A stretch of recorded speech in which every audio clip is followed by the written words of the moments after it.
جی دوستو السلام علیکم. محمد عاصم آغا ہیں ملتان سے. انہوں نے ایک سوال بھجوایا ہے. آئے پہلے وہ سوال سنتے ہیں اور پھر آ کر جواب دیتے ہیں. السلام علیکم sir I am Muhammad Asim Agha from Nishtar medical university Multan. Sir میرا کویشچن آپ سے یہ ہے کہ India S-400 defence system purchase کر رہا ہے رشیا سے اور سال کے اینڈ تک ان کو ڈیلیوری بھی سٹارٹ ہو جائے گی. تو کیا آپ یہ نہیں سمجھتے کہ چائنا اور پاکستان کی یہ ایک ڈپلومیٹک ڈیفیٹ ہے کہ انڈیا S-400 سسٹم پرچیز کر رہا ہے، کیونکہ چائنا کے جو رشیا کے ساتھ ریلیشنز ہیں وہ بہت اچھے جا رہے ہیں. تو کیا ہم نے یہ کوشش نہیں کی کہ رشیا اپنا جو S-400 ڈیفینس سسٹم ہے وہ انڈیا کو نہ دے، کیونکہ انڈیا نے اس کو یوز کرنا ہے پاکستان کے اگینسٹ اور چائنا کے اگینسٹ. تو اس سے ان کا جو ڈیفینس ہوگا وہ بہت بڑھ جائے گا. تو ہمارے پاس جو وار ہیڈز ہیں، ہمارے میزائلز ہیں اور ہمارے ایئر کرافٹس ہیں، جب بھی ہم کوئی ریٹیلیٹ کرنا چاہیں گے ان کی کسی ایگریشن کا، تو ان کا ڈیفینس سسٹم ہمیں وہ کر دے گا، ہمیں ڈیفیٹ دے دے گا ان کا ڈیفینس سسٹم جو ہے. تو یا تو پھر ہمارے پاس اس کے اگینسٹ کوئی ٹیکنالوجی ہے جس کی وجہ سے ہم چپ ہیں. تو آپ اس کے بارے میں کیا کہیں گے سر؟ جی آغا صاحب، بہت شکریہ آپ کے سوال کا. دیکھیے، پہلے تو یہ بات یاد رکھیے کہ بین الاقوامی تعلقات میں جو بین الریاستی تعلقات ہوتے ہیں وہ کوئی زیرو سم گیم نہیں ہوتا کہ اگر ہمارے تعلقات چین کے ساتھ ہیں تو لا محالہ چین کے تعلقات بھارت کے ساتھ نہیں ہونے چاہیے. جہاں تک روس اور بھارت کے تعلقات کی بات ہے، یہ تو کوئی نئی بات نہیں ہے.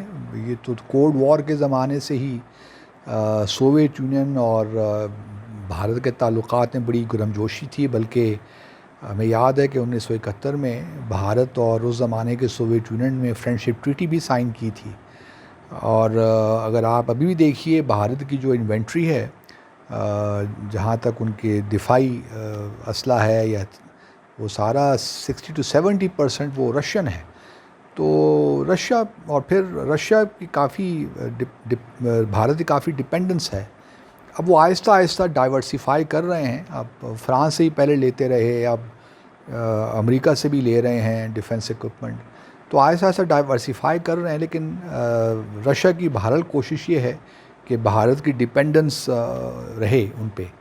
اور چونکہ رشیا بھی نہیں چاہتا کہ بھارت بالکل US کی گود میں جا کے بیٹھ جائے، اس لیے وہ اس قسم کے جو انسینٹیوز ہیں، اس قسم کی جو ٹیکنالوجی ہے وہ بھارت کو دینے میں اس کو کوئی مسئلہ نہیں ہے. کیونکہ پہلے بھی وہ جو ہے، جس طرح میں نے کہا کہ بہت سے جو ہیں رشین جو اسلحہ ہے وہ بھارت کے پاس ہے، اور بلکہ بھارت میں مینوفیکچر بھی ہوتا ہے لوکلی.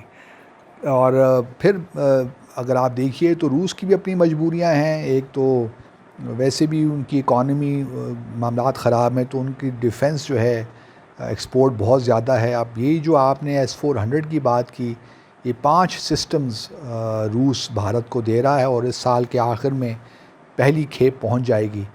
اور یہ تقریباً $5.6 بلین کی شاید یہ ڈیل ہے. اب یہ 5 سسٹمز ان کو ملیں گے. بلکہ چین بھی لے رہا ہے S-400، ٹرکی بھی لے رہا ہے S-400. تو کافی ایفیکٹو میزائل ڈیفنس سسٹم ہے. پاکستان ہم بھی شاید آئی ڈو ناٹ نو، ابھی تک ہمارا وہ حالات تو نہیں ہیں روس کے ساتھ. لیکن یہ بھی آپ ذہن میں رہے کہ اگر ہمیں Mi-35 جو گن شپ ہیلی کاپٹرز ہیں وہ 4 رشیا نے دی تھیں دہشت گردی کے خلاف جنگ کے لیے، تو ہمارے تعلقات بھی آہستہ آہستہ ٹھیک ہو رہے ہیں. لیکن یہ بات یاد رہے کہ ہمارے پاس وہ پیسہ بھی نہیں ہے کہ ہم اپ فرنٹ دے سکیں رشیا کو. اور رشیا اس طرح لینڈنگ اس طرح نہیں کرتا جس طرح سب چیزیں آج کل اس طرح ہی چلتی ہیں کہ آپ پیسہ دیں اور اسلحہ اٹھا لیں. تو وہ ہماری شاید استطاعت نہیں ہے. تو میں اس کو اپنی ڈپلومیٹک فیلیور نہیں سمجھتا.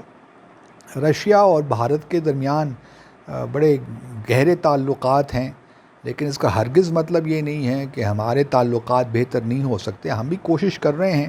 ابھی حال ہی میں ہم نے بھی رشیا کے ساتھ ایک جو ہے Pakistan stream pipeline, gas pipeline کا ایگریمنٹ ہوا ہے $2 بلین کا. تو یہ بھی ایک بڑی آہستہ آہستہ چیزیں ٹھیک ہو رہی ہیں.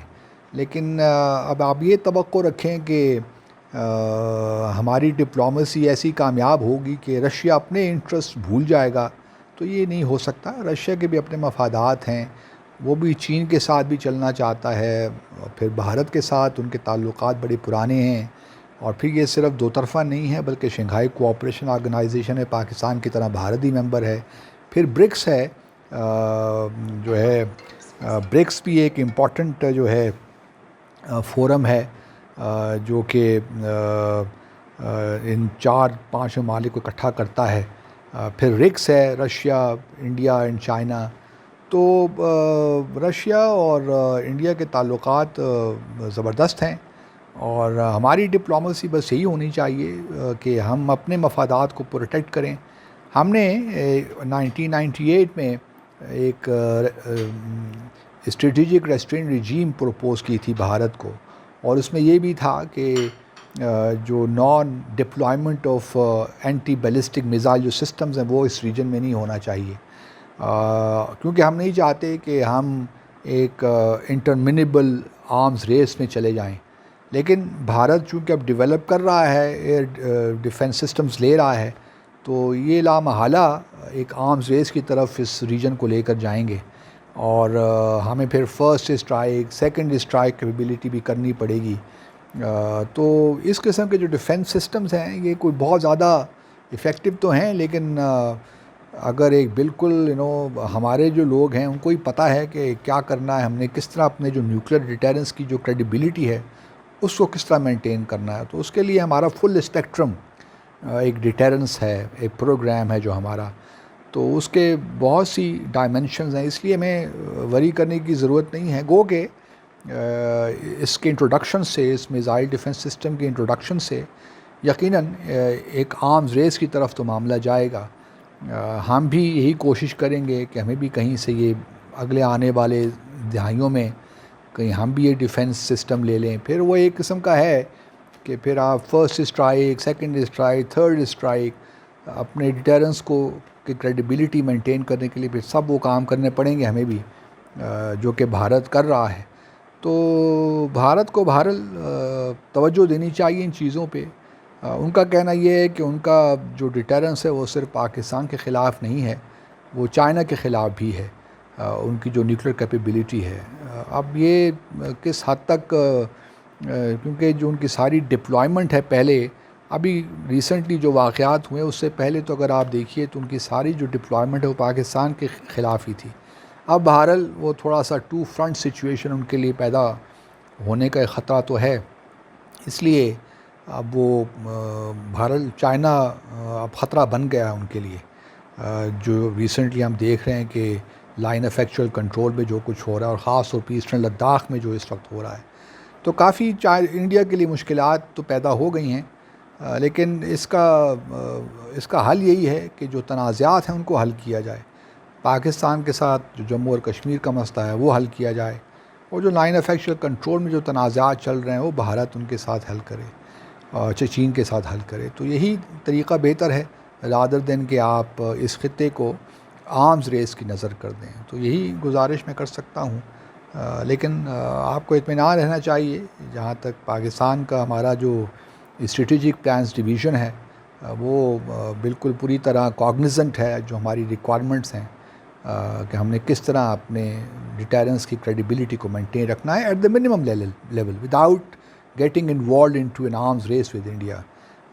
گو کہ ایک ڈائنامک سچویشن ہے، کوئی اسٹیٹک نہیں ہوتی، لیکن بہرحال جہاں جہاں ہمیں ضرورت پڑے گی ہمیں نئے نئے سسٹمز بھی لینے پڑیں گے اور انویسٹ بھی کرنا پڑے گا۔